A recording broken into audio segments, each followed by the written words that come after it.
Welcome back to yet another edition of Made for Greatness on the only station that's got you. It's a beautiful Sunday morning in the capital city. I hope you guys have been enjoying the weekend. Of course, you've been, being responsible. Like they say, if you're going to, hide it from your friends tomorrow, you probably shouldn't be doing it tonight. We are back with some more inspiration, some more motivation for you. Raynel joins me in the studio once again. Good afternoon, good morning, actually. Good morning. How are you doing? I'm good. How are you? I'm awesome. All right, now today's episode is going to be a bit different. We actually asked you during the course of the past 2 weeks, to send questions to Miss Raynel. Some things that you would like her to answer for you, and that's what we're going to go through for the show for today. So yeah, if you're one of those people who was corresponding with us, then you stick around because maybe we are going to be answering your question. Yes, because we have only chosen some that we are able to answer, of course. All right, now let's get straight into it, right? Question number 1 is, what is success to you? Okay, what is success to me, according to me? Because success to me is when you reach at a point in life where you're just happy about something that you have done.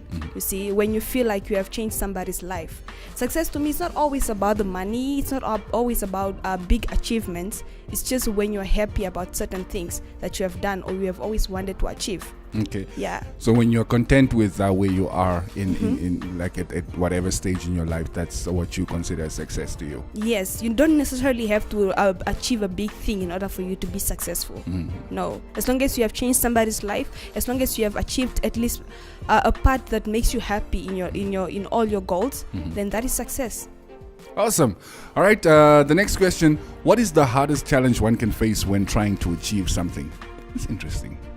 The hardest challenge to me, I think I would say yourself. If you don't believe in what you do, if you don't believe in yourself, you are the only challenge that you can ever face that is bigger than any other challenge. Because other obstacles out there, you can actually tackle them. You can just solve them, you see. But then if you yourself have self-doubt, if you yourself don't believe in what you're doing, then believe me, that is the biggest challenge that you can ever face, because you're not going anywhere if you don't believe in yourself. Yeah. Doubt is an enemy, and like they say, if there's no enemy within, the enemy without cannot hurt you. So make sure you eliminate the enemies inside. But anyway, let's check out the next question. Does being a mom affect your goals? No, not at all.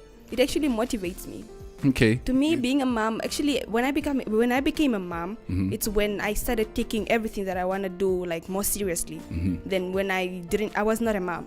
You see, becoming a mom at a young age is a bit tough, I can say. As long as, especially if you don't have that help from your family like or a support system. Yeah, it's gonna be a bit challenging. But then, if you actually just accept the fact that you're a mom, and then you actually just cherish it and just love the fact that you're a mom, then you actually know that you need to do more things in order for you to like work for that person. Like, it has to motivate you. That little person has to motivate you to do better and do more than just being there.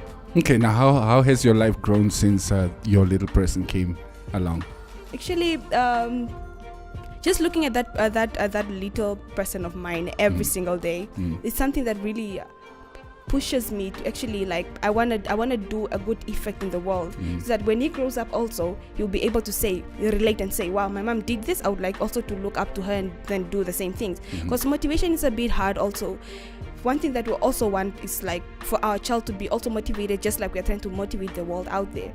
So that is also something that is very important when you look at the person. Just be motivated. Motivation gets you going, but it's dedication that actually keeps you at it. So our last question that we're going to touch on for now before we take a musical break: what motivates you and who is your mentor? All right, what motivates me? Let's start with that. Okay, I've also just mentioned the previous. First of all, it's my son. That is my biggest motivation. And then also being able to motivate the youth out there, people out there that look up to me, not really look up to me, just like listens to what I say. People, because the youth really needs the motivation from a young person, because most of the motivational speakers, they are just older people. They cannot relate to them. They can't really relate. They are just talking about what they went through, but then not what they are going through now. You see, so it's good when they listen to when it feels good when somebody actually can relate to what I'm saying or learn from what I say. That is my motivation. And my mentor, I would say me. Okay, you. I'm just playing. I'm just kidding. Okay, I would say I'm a big fan of Oprah Winfrey.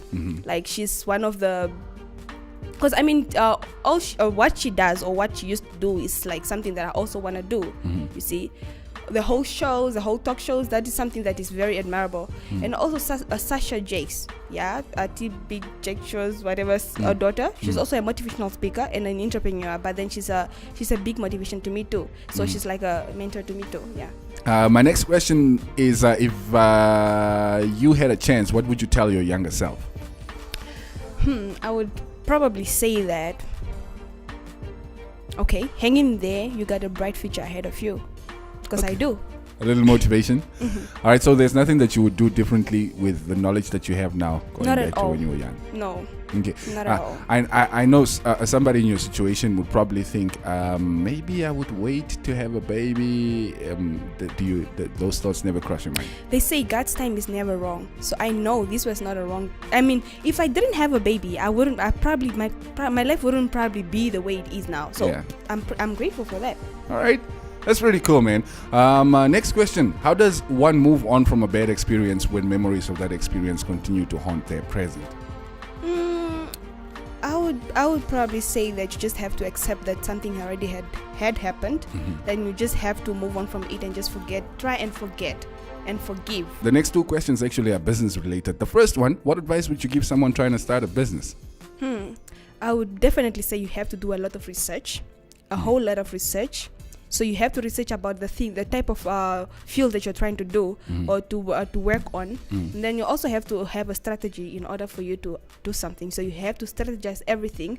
And then also, I think also approach people that are doing the same thing that you're trying to do in order for them, like get advice from them.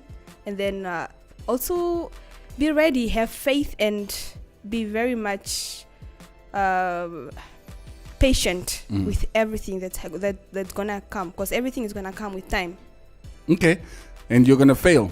Yeah. Not completely, but eventually you're gonna get it right. But in the beginning, you're most likely gonna fail. So you need to persevere. Yeah. You need to have faith in the idea, Yeah. and you need to have faith in the journey. All right, let's touch one more question before we get back to the music. What's your opinion on women running businesses in Namibia?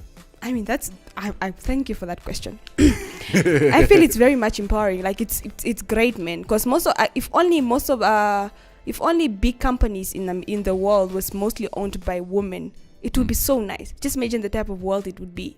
I'm joking, but anyways, it's very empowering, and I feel like I agree with it, and I love it. I love the idea that women are actually trying to build something for themselves, not because usually in the past they would always depend on the husbands, on the boyfriends, whatever. But now women are actually trying to step up and then doing what they actually really want to do. And it's good. We build capacity, little by little.